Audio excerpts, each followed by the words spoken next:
Tune for Mystery Theater.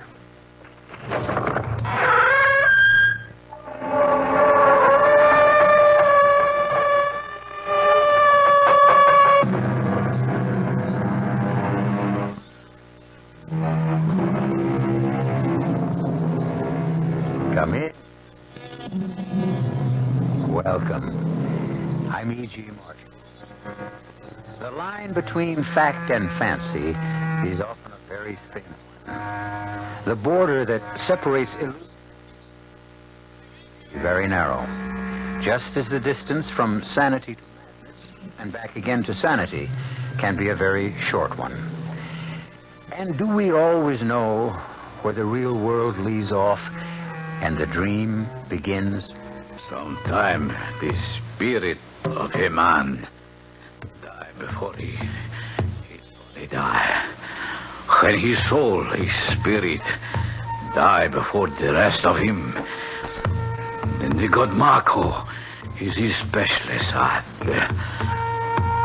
When that happened, melody of the drum is his special sad too, like now. Listen to the song of lamentation. Death has walked among my people. It is why this island is called the Island of the Lost.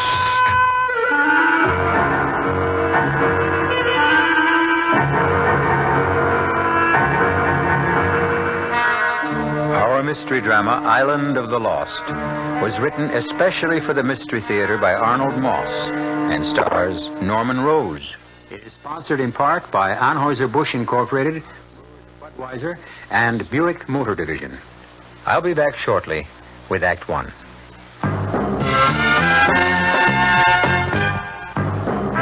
Ever had a tall, frosty glass of Amplitude? Well, if your beer is Budweiser, you've had it often. Amplitude is a fancy word. The total experience of flavor. Next time you take a healthy swallow of Bud, watch what happens. Think about the sensations you're experiencing. Notice how the flavor of Bud comes on nice and easy. Not too strong, not too quick. Just right. It's the clean, crisp togetherness of Bud's taste. Everything in perfect balance, with no single element jumping out at you.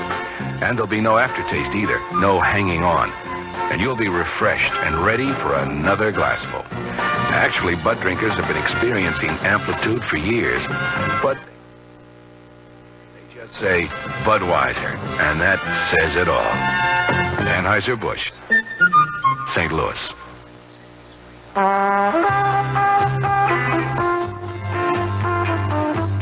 At Suburban Savings in northern New Jersey, you're always the tops. So to help you reach the top, Suburban is offering you a top 7.90% effective annual yield on their 7.50% savings certificates. And Suburban guarantees it from 4 to 10 years. Just a $2,500 minimum is all you need to get your savings straight to the top. Federal regulations allow premature withdrawals on savings certificates, provided prescribed federal penalties are adhered to. Of course, Suburban also has other ways to top off your day with a wide selection of other savings plans to choose from. Your savings will always come out on top because we offer you the highest interest rates allowed by law. Suburban Savings Office, conveniently located in Bayonne, Edgewater, Elmwood Park, Emerson, Hackettstown, Morris Plains, Nutley, Paramus, Sparta. And choose the right savings plan for you.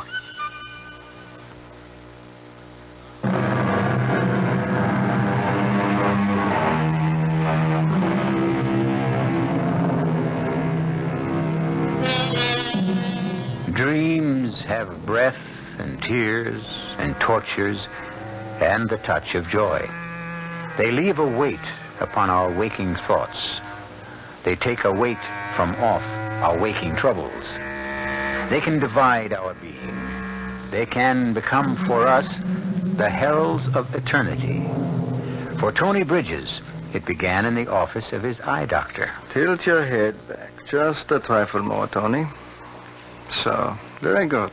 Now hold still, please. You know, every time you put that head mirror on to examine my eyes... And no talking, my friend. Ah, you're the doctor. One moment more. Mm-hmm. Yeah, so. Finished. You were saying, Tony? Oh, nothing important. It's only that every time you examine my eyes and put that big mirror on around your head with the hole in the middle, it always makes me think of one of those science fiction movies with, Boris Karloff. Well, what's the verdict here, Dr. Werner? Doctor, we'll prescribe a stronger prescription for your eyeglass. The prescription I'm wearing strong enough? Not quite, Tony. At your age, shall we say past 39? Past 39? What about for a man who's just past 59? A little stronger still. Fritz, if they'll help cut down on these headaches, it'll certainly be worth the trouble. Yeah, the new glasses may help. May? We can never be sure about these things. We must always hope. You know something, Tony? What? Sometimes I think your headaches could be, how do you say, by something not altogether physical. Oh, come on, Fritz. What's that supposed to mean? How old is your wife? Now, you know perfectly well how old Martha is. 30. Almost on the nose. But what's Martha's age got to do with... She's half your age. Charming, intelligent, beautiful. Black hair, green eyes, the figure of a goddess, the face of an angel. Yes, one of the most gorgeous young women you've ever seen, right? Exactly. Could it not be possible that there is a certain tenseness in your relationship with this beautiful young wife That of yours? causes the headaches? Oh, no, Fritz, I don't think so. I've seen you both at a dinner party. How you react whenever a younger man seems to be paying the slightest attention to her. Martha loves you. Loves you deeply. You have no cause in the world to be jealous of her. I promise you. So relax. Enjoy her. Enjoy yourself. Enjoy your life. Fritz, what you're prescribing is what I have in mind. That's good. You know that Martha left a week ago for that vacation we've been talking about. A little hidden-away island in the Caribbean. Well, I am joining her. You're joining her? That's perfectly wonderful. Yes, it's going to be like a surprise. She's not expecting me for another few days. You shouldn't do that, Tony. Well, who says so? Why do you surprise her? Can't you wire her or phone? Well, no way. There's no direct phone to the island. And by the time a wire got there... What about the new glasses? Well, I've lived this long with the old ones. I can live a few more days with them. Here's the address of the island. It's the Hotel Paraiso. Send them Air Express. They should be there in 2 or 3 days. Whatever you say, Tony. Auf Wiedersehen, Fritz. And thanks for the advice. Not at all. And don't forget the glasses. Of course not. See you in about 10 days. Miss Elliot, please take this letter to Mrs. Martha Bridges, Hotel Paraiso, Isla de los Perdidos. I'll give you the exact address later.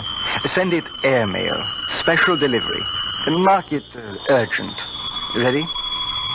Dearest Martha, when you get this letter, Tony will already have surprised you. I did my best to think of a way to keep him from coming without arousing any suspicions. No luck. Under the present circumstances, it would be best for you to take every possible precaution. You cannot be too careful, dear Martha. At 1 o'clock the following morning, I was in the lobby of the Hotel Paraiso on the little island of Los Perdidos, the island of the lost.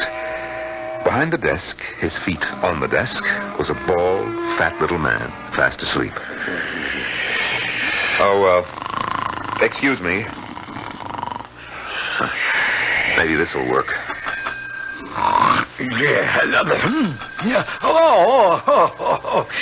Please forgive me, senor. It's all right.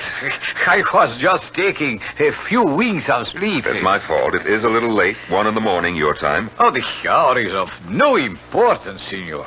Welcome to the Hotel Paraiso. I am at your service. My wife arrived last Tuesday, and she doesn't... Of course, senor. Pablo understands. Your wife arrived last Tuesday. Yes, and you're Pablo. Always at your orders, senor. Your lady, this good senora, is expecting you. You will find her in the bungalow B. It is our very best. Expecting? She doesn't even know You that... must not keep her waiting, eh, senor? But this is a surprise. She doesn't even know that I'm coming. Are you sure, Pablo? Oh, I am sure, senor. You didn't even ask me my name. I know, senor, eh? You follow me now to Bungalow B, see? This is our Bungalow B. Enter, senor. Yes, well, you can put my bag over there near the coffee table. Now, this naturally is the living room. The bedroom is through that door. Just a moment. I want to see. Now, we must be quiet. It's dark, but... Yes, that's Martha all right in there. And she's in bed, sound asleep. Well, you yourself have said, senor, it is a little late. But I just can't understand it. Don't try, senor. Meantime, try to make yourself comfortable. Admire, if you will, the beauty of this bungalow. Yes, it's very nice. As you can see, all the furniture is what you call rattan. All beautifully handmade by the artistic makers of furniture of the island. And please do notice the draperies, senor. Yes, they're very pretty. Fishing nets woven by the fishermen of the island and made into most unique decorative hangings. But how could she have been expecting me? I wasn't supposed And in the morning, senor, when you awaken, you will see a view from the bedroom window as you have never seen before in all your life. Are you sure that she... Oh, I am quite sure. Bungalow B is situated on a most high cliff looking down 2,000 feet into our beautiful sea and the rocks below. Yes, of course. I look forward to seeing it. In the morning, senor. And now, senor, pleasant dreams. Until tomorrow. What was he talking about? Martha couldn't possibly have been expecting me. Not for another 3 days. Oh, well, it'll all get clear up in the morning. Oh, I better get undressed. Get a little sleep. And my little gift for Martha. My anniversary present. Beautiful string of pearls. Perfectly matched. Oh, wonderful luster. Well, they'll keep till morning. I'll put them around her beautiful neck as I wake her. Oh, Lord, I'm tired. Well, lights out, Tony. I feel as if I hadn't slept in...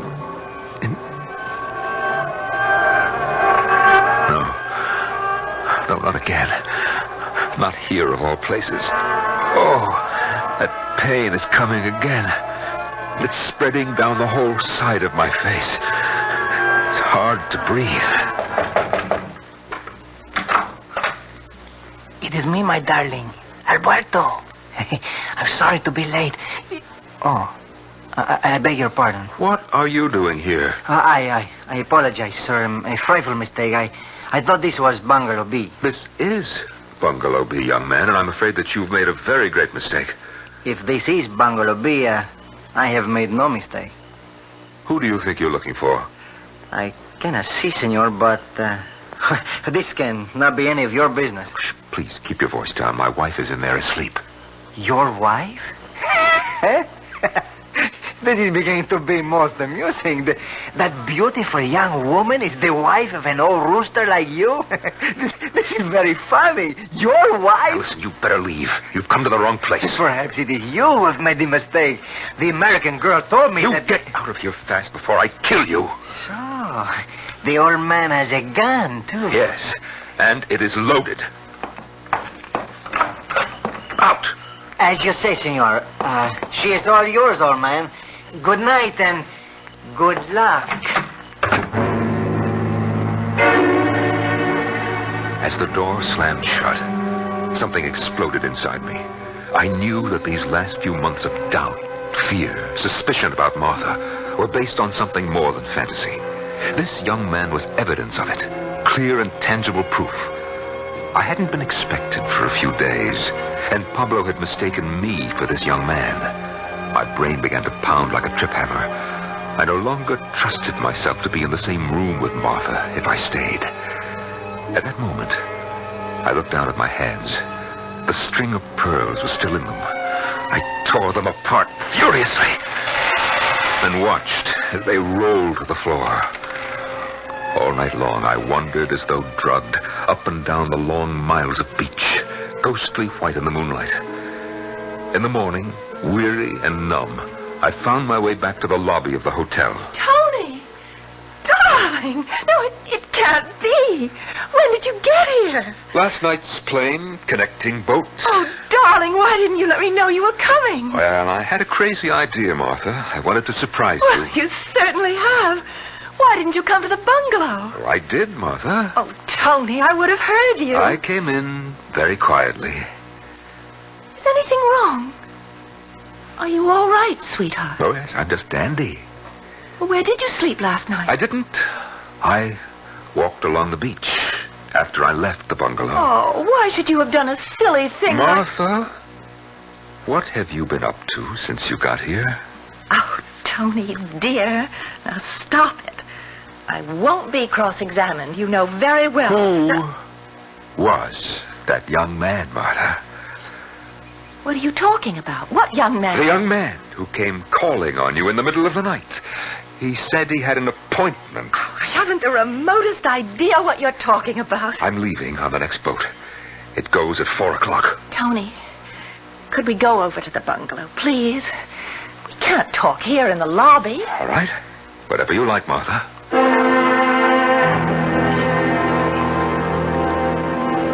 Where'd I put the key? Oh, here it is. Martha. What is it? What's wrong? Martha, you've made a mistake. Mistake? The furniture. It's all different from what it was last night. I don't understand you, Tony. The draperies, they were made of fish netting. These are, what do you call them, matchstick bamboo. Martha, what's the letter on this bungalow? It's Bungalow B, of course. This isn't the bungalow where you slept last night. Of course it is. Now, let's take a look at the bedroom. Oh, no. No, it can't be. You were sleeping in a double-sized bed. King size, in fact. And this room has 2 twin beds. No, wait. I know the view. Pablo said that the view from this bedroom window was something that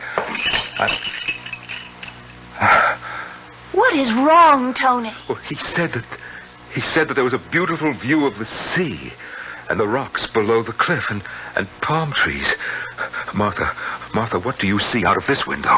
Nothing but the side wall of the bungalow next to us. Then where is the beautiful view? Unless, for some reason, Pablo lied to me. When the tree that has stood in the forest for 1,000 years topples and falls crashing to the ground, is there a sound if there are no ears to hear it? Do the brilliant colors of the rainbow exist for someone who has never had the blessed gift of eyes and eyesight? These are questions for which there are no easy answers. Just what similarly disturbing questions are there for Tony Bridges? Questions to which he has not yet found the answer.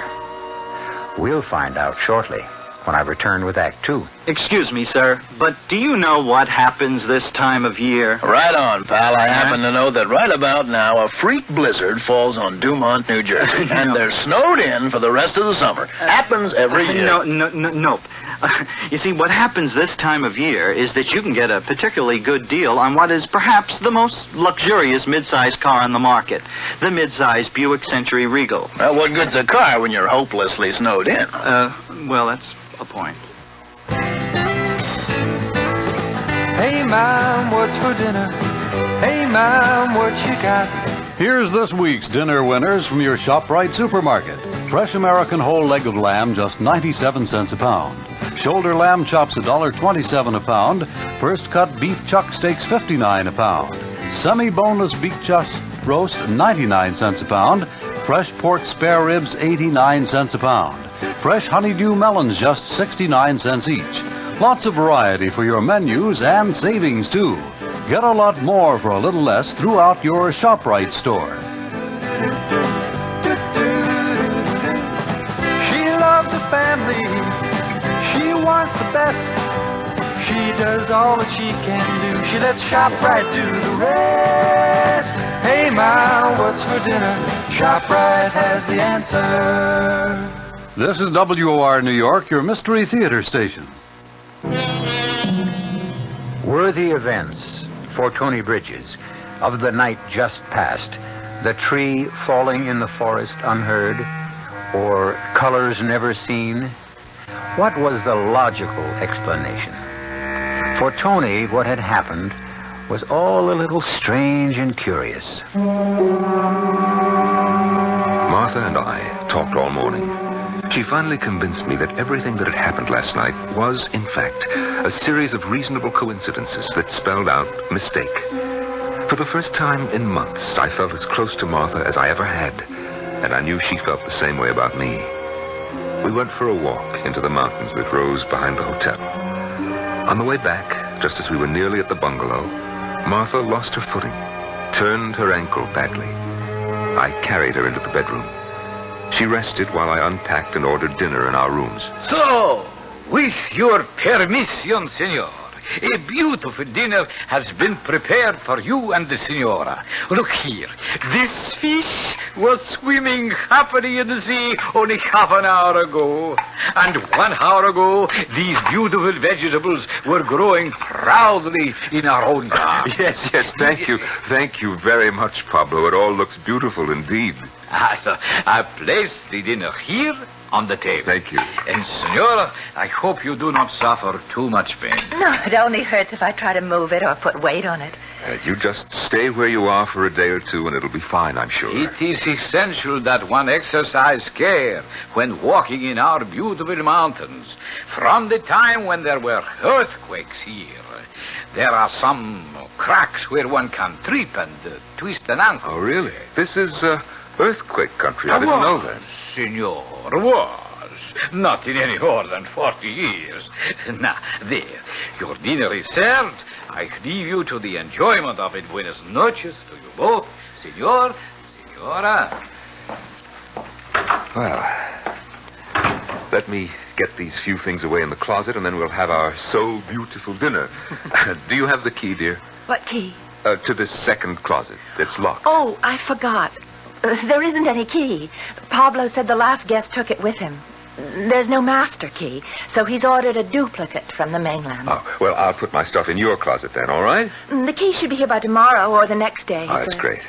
And now, if the senora will permit, that she be carried from her bed to this most appetizing dinner. The senor has the senora's permission. Up we go. Oh. There we are. Comfortable. Yes. Couldn't be happier. Except for this stupid ankle. Buen appetito, my darling. To us. To us.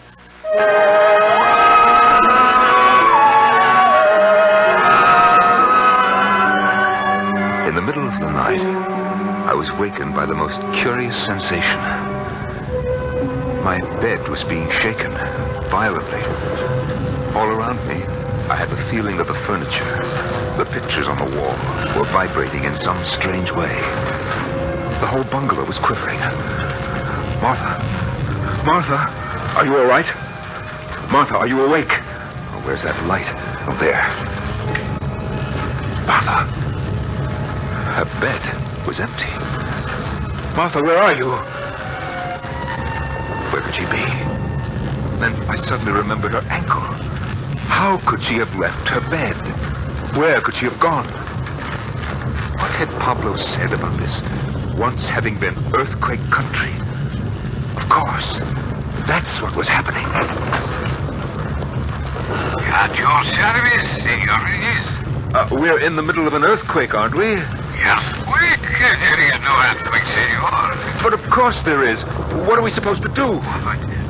Senor? Oh, look, will you stop beating about the bush? Just tell me that it's nothing serious or that it'll pass without damage, but don't tell me that it's nothing. Would you please to tell me why the senor thinks there is an earthquake? The pictures, my bed, the lamp, the whole room is shaking and jumping around, and that noise, that rumbling noise. The senora, your wife, she is experiencing the same thing, senor? Well, that's just it. It's really why I called. My wife is not here. Oh, I am so sorry to hear she is not there. Have you seen her? I regret, senor. I have not. But Where could she have gone? She can't walk. Of this, I have no knowledge, senor. No, wait a minute. Wait just a moment. The sound seems to have stopped, and nothing's shaking anymore. Is it all over? I think perhaps I can explain. The strenuous climb you have made this afternoon in the mountains, the kindness of the altitude and the thinness of the air, you are not used to it. It happens to many of our guests. What happens? It is a kind of a spasm of the muscles, senor, from the altitude. I'm so happy it has passed. But my wife, where is my wife? Of that, senor, as I have already said, I regretfully have not the slightest idea. You sleep well, senor. In spite of my concern about Martha, I fell asleep immediately. A long and merciful sleep. When I awoke, it was broad daylight. The sun was streaming in through the windows, and everything was exactly as it had been in the middle of the night, except for one thing. Lying in the next bed, reading calmly, was Martha. Good morning, sweetheart. Did you have a good night? I slept like a rock. Where were you last night? Tony, let go of my arm. You're hurting. Where were you? Where did you go? What are you talking about? Where were you? Well, let go. Get your hands away from my throat. I can't breathe. In the middle of the night, you left this bedroom. Now, where did you go? Are you out of your mind? Take a look at this ankle of mine. It's purple and blue. It's twice the size it was last night. I can't walk on it except with the greatest pain. You asked me where I was last night, I was here. Right here in this bed every minute of the night.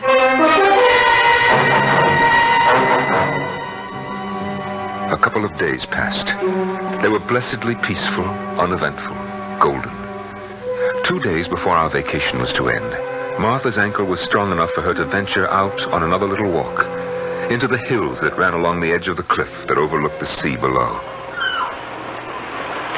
Oh, this cane's a great help. I really don't have to put my full weight on the ankle. Just watch your step. Avoid any of those cracks that Pablo pointed out. Oh, look, darling, there's a clearing up ahead. We could rest for a bit when we get up there. Oh, listen to those birds. Yes, the whole thing is like a Garden of Eden. You know, Pablo said if we follow this path, we'll discover thousands and thousands of wild orchids. Oh, we should have come here long ago. It's so much more fun than going to those silly luncheons. For the first time in months, I began to feel sure of myself. Sure of Martha. In spite of all my fears, I knew she loved me. I had no reason for being jealous of her. Everything is so much more fun. Not a single reason. As she spoke, I began to hear a strange sound, like the flapping of 1,000 wings, coming nearer and nearer. Tony, look! The sky is black with them. Birds. Huge birds. Martha, what are they? They're all pink and red. I think they're flamingos. I've never seen so many birds in my life. They're coming closer and closer. Oh, Tony, you're frightened. What should we do? I don't know. Martha, use your cane. If they come close, use it like a baseball bat. Here's a branch from a tree. I'll do the same. Look out, Tony. Here they come. Look, there's one. Oh, that big one. Oh, that big one just knocked off my glasses. I can't see. Don't think I can fight them. There's too many of them. Keep at it, darling. Sooner or later. Oh. Martha? What happened? Where did they go? They? The flamingos. The birds. They disappeared as suddenly as they came. Are you all right? I'm fine. I can't imagine. Oh, I need a cigarette. You take one of mine. They're in my bag. I can't see very well. I lost my glasses when those birds... The bag. It's right near your feet. Oh, yes. Yes, I've got it. Oh, there's so much junk in your bag. What's that? What is it? Listen. You hear it? What do you suppose it is? Martha, you do hear it, don't you? I think so. In the distance, those drums beating. Well, of course. Of course I hear them, dear. Oh, thank heavens. I thought for a moment. Where do you suppose they come from? Who's playing them? But I haven't the slightest idea. That's funny. Now for that cigarette. Down we go into the bottom of your bag and... Martha. Martha, what's this? That's the key to the closets in the bungalow. To your closet? To my closet and your closet. It's to both closets. Both? When did it get here? It's always been here. Why? When I asked you about it the other night, you said there was no key to my closet. Somebody had taken it away and they were making a new one. I said that? Of course you did. Now, wait a minute. Wait a minute. It's all starting to make sense. That anyone could be so evil. That anyone could so despise another human being that she'd stop at nothing. Stoop to anything to get him out of the way. You don't know what you're saying. I love you, Tony. You must believe me. Anything at all. Even to the point of trying to drive a man out of his mind. It's not true. All these strange things that have been happening. Oh, they were no coincidences. They were all part of some twisted, devilish scheme you worked out to get rid of me by driving me mad. Careful, Tony. You're backing me so close to the edge of the cliff. The mix-up with the bungalows. Oh, that was a good one.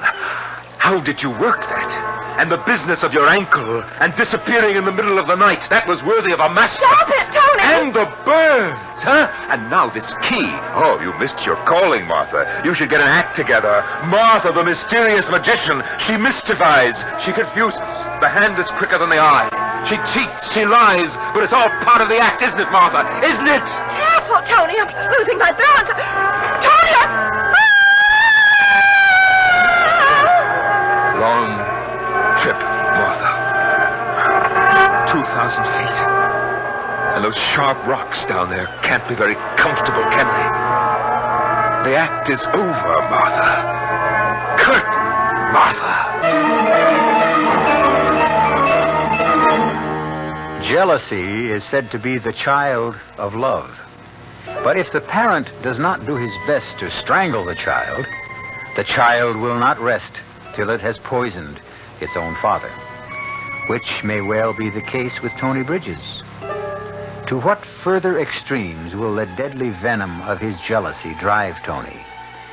He may or may not know the answer, but we shall when we return shortly with Act 3.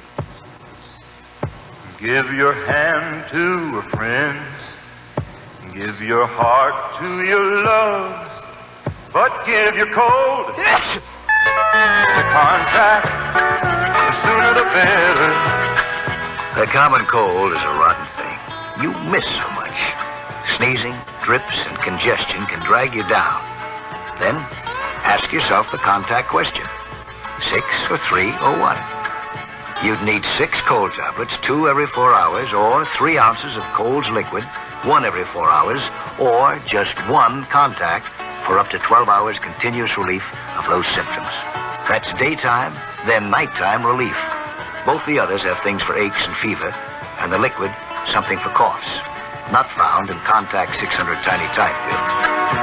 Give your cold to Contact. 6 or 3 or 1. Take Contact. Only as directed. Most appetizers you eat, but there's one appetizer you drink. Dubonnet. Before that's the time to think about some Dubonnet to drink. Before a meal by day or night, it helps to whet your appetite. Before, before. It's the time before for Dubonnet. Think of Dubonnet as an appetizer. It's the wine you drink before meals, before lunch, before dinner at cocktail time, before whatever you've got cooking. It helps to whet your appetite. Whether you serve it straight, on the rocks, with a twist, or soda. Dubonnet before makes what comes after that much better. Dubonnet. It all started in France, of course. Before, before. The time before for Dubonnet. A product of USA. Dubonnet Company, New York, New York.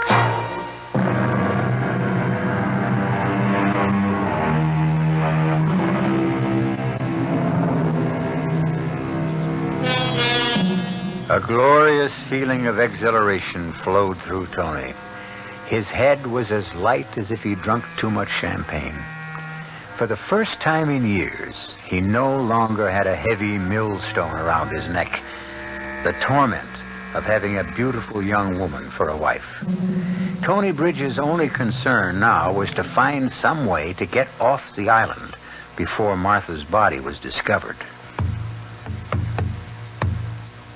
The same drums I'd heard just before Martha. I started walking slowly, deliberately, in the direction from which they seemed to come. Without my glasses, I could just barely see where I was going. I tore my way through a tangle of creeping vines and found myself in some sort of a clearing. I almost stumbled over something seated before a small fire. It was an ancient little man of the island, his face like so much black parchment, his clothes in rags.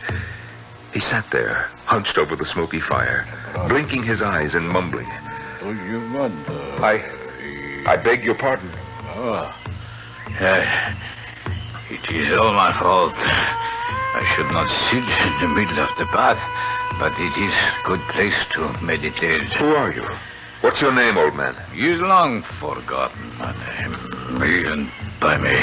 What are you doing here? Sitting, listening, thinking. Listening? To the sad and mournful song of my people. You mean those drums? You hear them too? Alas, I hear them too well. I hear them. What are they for? Where does the sound come from? Our island is small. They come from everywhere. They are heard everywhere. But why? Why? What do they mean? This what you hear is lamentation. Death has walked among my people, among the lost one. It is why this place is called Isla de los Perdidos, Island of the Lost. Someone has died? Someone has passed on to Mako. Who is Mako? The great father of all things in the sea, from where we all have come to where we all shall go. I see. This is the reason for the wailing of the drums. They beat out their farewell to the soul of a man who is making the journey to Mako. The soul of a man or a woman? Man. Always man, not woman. For woman, drums play another song, not this one. I understand. I'm very sorry for the poor man who has gone on to Mako. When did he die? No one can be sure. Perhaps he is not yet dead. Well, then why... The drums often sing with the promise of things to come, to some soon. Sometime the spirit of a man will die. Before he does, then Mako is especially sad because he is made to wait. When that happened, the melody of the drums is especially sad too. Like now.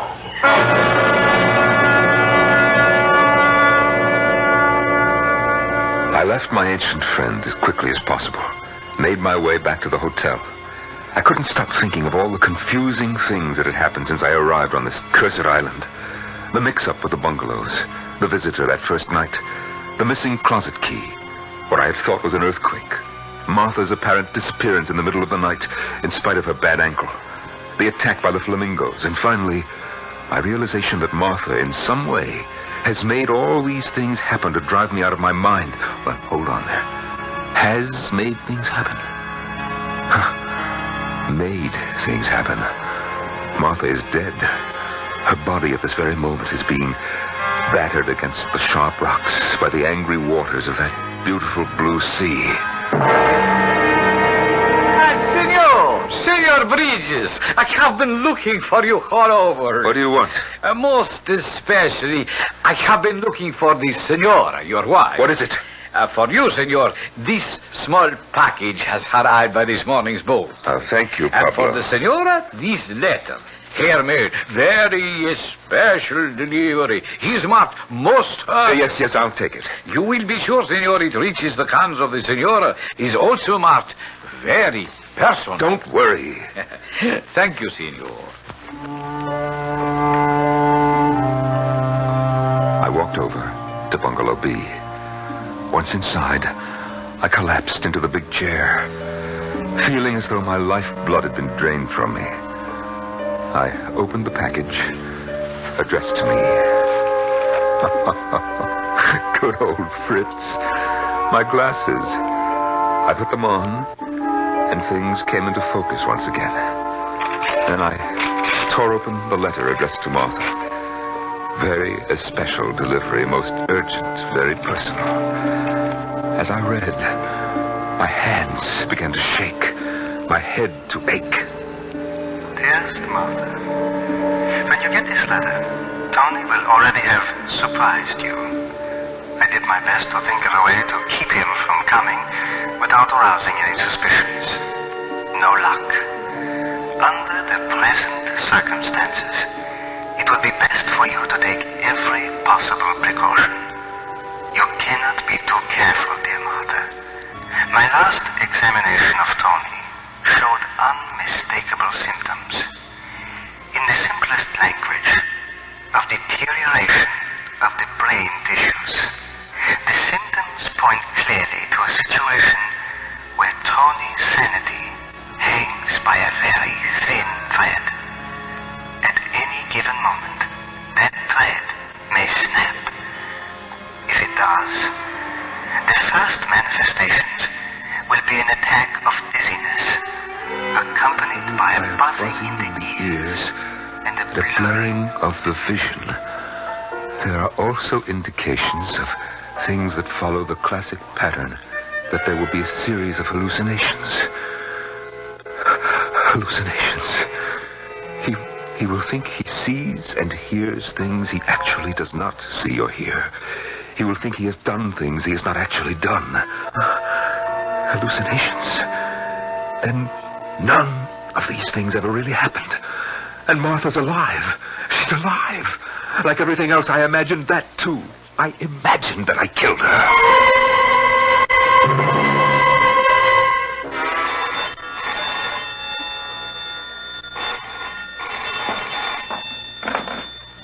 Si, pronto? Pablo, have you seen the senora? Un momentito, por favor. I have not seen your wife since she left with you, senor. You don't understand, Pablo. Everything is... Will you please to have a seat for one small moment, Senor Bridges, until I complete this telephone call? Your pardon. Si, Jefe. You see, Pablo, I'm not exactly well, and I had the foolish idea that Martha, my wife, had fallen over that I had pushed her and that she... You understand? The guy usted... Ah, no, it's incredible. ¿Estás seguro? I thought she might be dead, but now I know that too was what we call a hallucination, something that you think Se cayó en las rocas. A pie de la cuevadra. Oh, yo lo digar. Gracias, jefe. Hasta pronto. What was that all about, Pablo? I regretfully must inform you, senor, of some very bad news. What is it, Pablo? At the foot of the cliff, senor, just below the hotel, 2 fishermen have just discovered the body of the senora, your wife. The police will soon be here.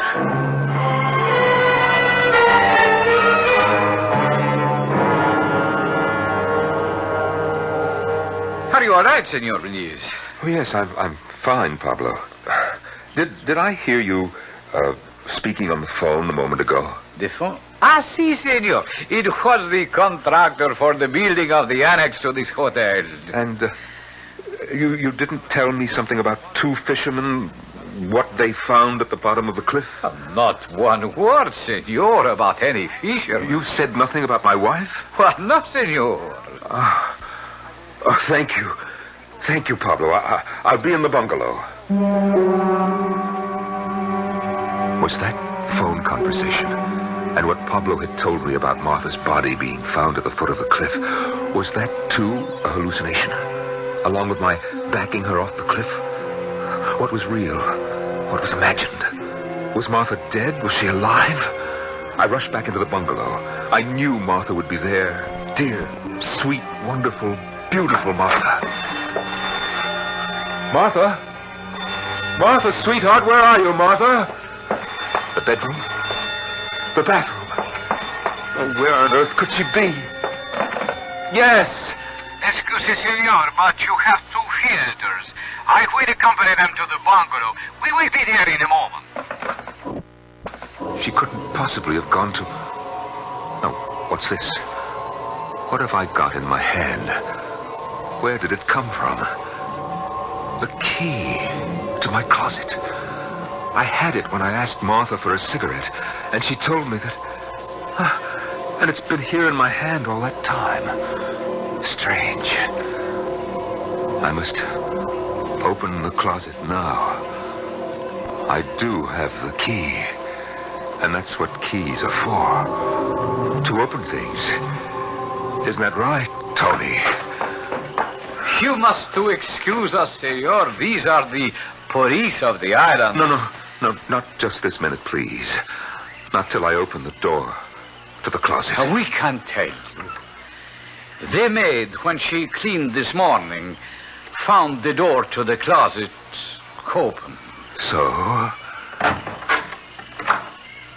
No, it isn't for real. I'm only imagining this. It's my imagination, gentlemen. It's my imagination.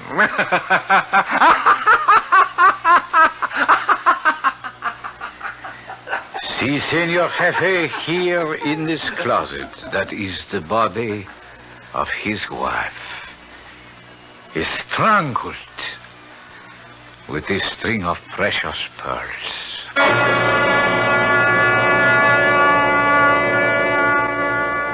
The poet Longfellow wrote, "The moon, from some dark gate of cloud, throws o'er the sea a floating bridge of light, across whose trembling planks our fancies crowd into the realm of mystery and night."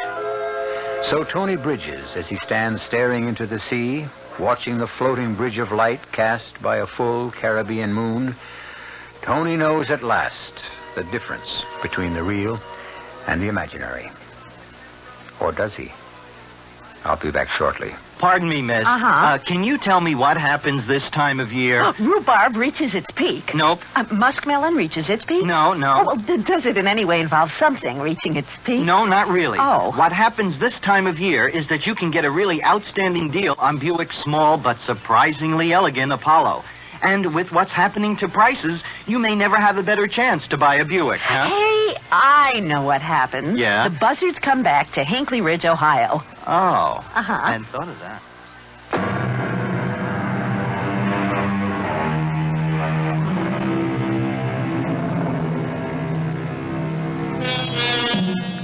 We trust you've enjoyed our little exercise in Now You See It, Now You Don't.